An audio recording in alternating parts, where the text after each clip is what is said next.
Pagpasok pa lamang ng taong 2024, ay sunod-sunod na ang mga krimen na nangyayari sa Cebu. Ang kwento po natin ngayon ay talaga namang mainit pa na pinag-uusapan at laman ng mga balita. Ito ay ang hindi katanggap-tanggap na pagkamatay ng isang dalaga sa Cebu nito lamang mga nakaraang araw. At ang mas nakakagulat, ang mismong salarin ay pinsan at tinuring na matalik na kaibigan ng biktima. Samahan niyo po akong balikan ang masakit na sinapit ng 21 years old na si Jocelyn Samilion Capareda. Bago ko po simulan ang ating story, sa mga bago po sa channel ko, please hit the subscribe button at pakipindot na rin po ang notification bell para ma-notify kayo pag may bago tayong upload na videos. Sa unang tingin ay makikita mo ang maamong mukha, matalino at punong-puno ng pangarap na dalaga. Kung titignan mo ang mga larawan nito sa kanyang social media, ay marami itong mga kaibigan, isang mabait na anak at mapagmahal na kapatid. Ayon sa mga magulang ni Jocelyn, noong January 14, 2024, nang ganap na alas 9 ng gabi, ay nagpaalam sa kanyang anak na si Jocelyn at kapatid nitong babae, kasama ang kanilang pinsan na si Jimboy, para magtungo sa isang gaganaping disco. Ito ay bilang bahagi ng kapistahan ng barangay sa kabilang barangay sa Anopog.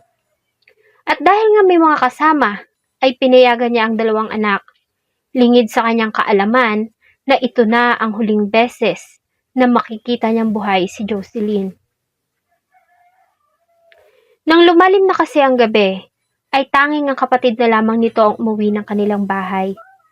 Ayon dito, ay nagkahiwalay sila ni Jocelyn ng sinakyang motorsiklo. Tuluyan ang sumikat ang araw kinabukasan, ngunit walang Jocelyn Samilion ang umuwi sa kanila. Inakala ng kanyang ina na maaaring doon ito nagpalipas ng magdamag sa bahay ng kanyang lolo.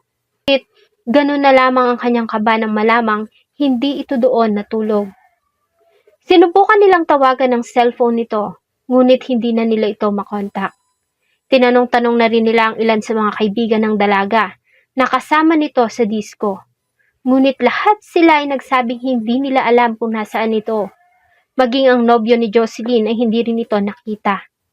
Dahil dito ay napilitan na silang dumulog sa tanggapan ng barangay para humingi ng tulong sa paghahanap. January 15, 2024, ng bandang alas 11 ng tanghali, ay nakatanggap ng tawag ang kapulisan ng Pinamungahan tungkol sa natagpuang wala ng buhay na katawan ng isang babae sa kanal sa Purok Kakao, Barangay Kamugaw, na sakop pa rin ng bayan ng Pinamungahan. Nang tunguhin nila ang lugar, ay dinatnan nila ang biktima sa kalunos-lunos nitong kalagayan. Natatakpan ito ng mga tuyong dahon ng saging. May mga nakita silang mga pasa at marka ng sakal sa liig nito. Kaya naman ay kinonsider nila na ito ay kaso ng pagpatay.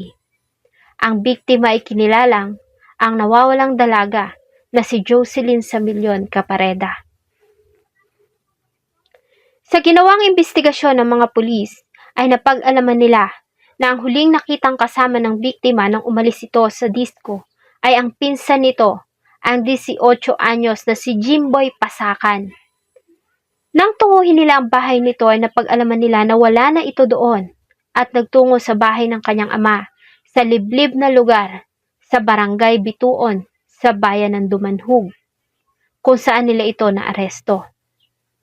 Sa ginawang pag-aresto kay Jimboy Pasakan ay hindi na ito nanlaban sa kapulisan at kusang loob din ito na nagbigay ng kanyang extrajudicial confession.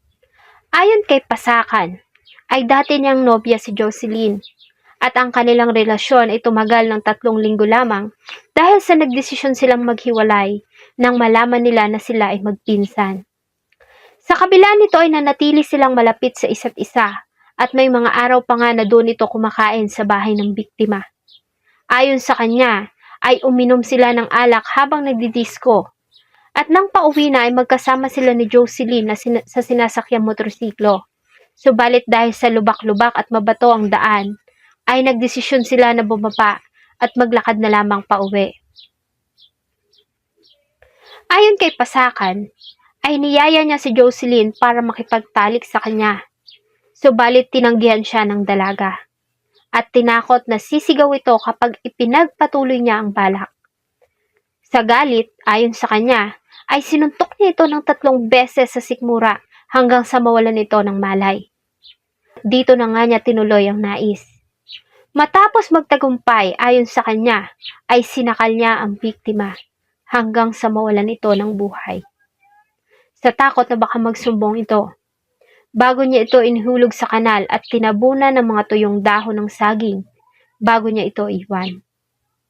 Sa isang interview ay humingi ito ng tawad sa pamilya ni Jocelyn dahil sa kanyang ginawa. Subalit ganun na lang ang galit ng pamilya dahil sa hindi nila lubos maisip na ang taong pinagkakatiwalaan at tinuring nilang pamilya at para na ring tunay na anak ang siya pang gagawa nito. Ayon kay Nanay Gemma, ang ina ni Jocelyn, ay walang kapatawaran ang ginawa ni Pasakan sa kanyang anak at hiniling niya na sana ay mabulok ito sa kulungan. January 16, 2024, sa kabila ng ginawang pag-amin ng suspect, ay dinala ang katawan ni Jocelyn sa Regional PNP Forensic Unit para sumailalim sa autopsy. Ito ay para malaman kung talaga bang nakaranas ito ng panggagahasa at kung mapapatunayan, si Jimboy Pasakan ay kanila nang sasampahan ng kasong pagpatay at panggagahasa. Pinuri naman ng Police Regional Office 7 ang Pinamungahan Police dahil sa kanilang mabilis na pagkakadakip sa may sala. Isa na namang pangarap ang natuldukan dahil lamang sa pagkaganit ng tao sa laman. Sana ituluyan ng makamit ng pamilya ang hustisya para na rin sa ikatatahimik ng kanilang kalooban. At sana ay wala ng kabataan na maging biktima pa ng ganitong klase ng mga kriminal. Salamat po sa inyong patuloy na pagsubaybay sa atin pong mga video. Huwag niyo pong kalimutang mag-iwan ng saloobin at suggestion sa atin pong comment section. Sana po ay samahan niyo ako muli sa mga susunod pa nating mga episodes. Thank you so much po and see you on my next video.